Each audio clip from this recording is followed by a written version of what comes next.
Hello, everyone. Thank you for joining me today. My name is Holly Kaiser, and I want to speak to you about a topic that has been near and dear to my heart for a long time. At the tender age of 20, I gave birth to my first child.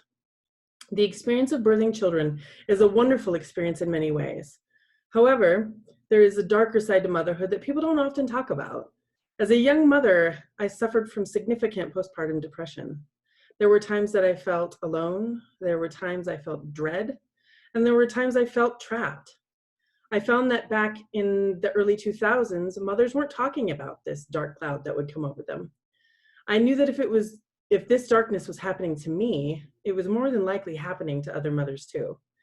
My love for doula work was born in that moment. And for those of you who don't know what a doula is a trained birth companion.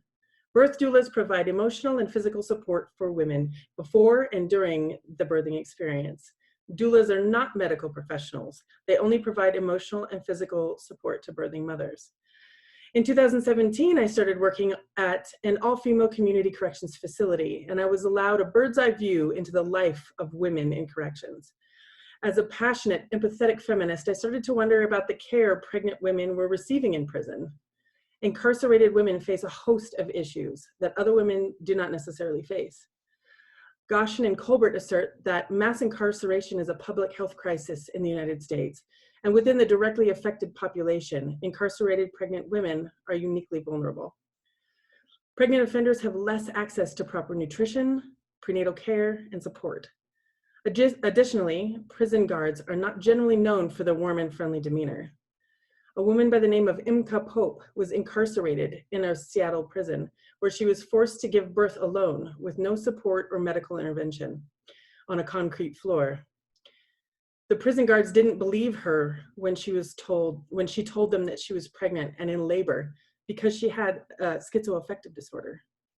As a mother and as aspiring doula, I couldn't possibly imagine the horror that Miss Pope experienced, having to give birth alone on the floor. But as a social worker, there is something I can do to ensure that no one else has to suffer the way Miss Pope suffered.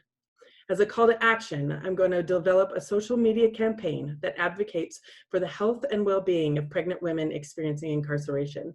My campaign will address topics such as adequate nutrition, the use of shackles on pregnant offenders, adequate prenatal care, and reforming the attitudes of prison staff and the community. Please join me in advocating for pregnant offenders by spreading the word about this important topic.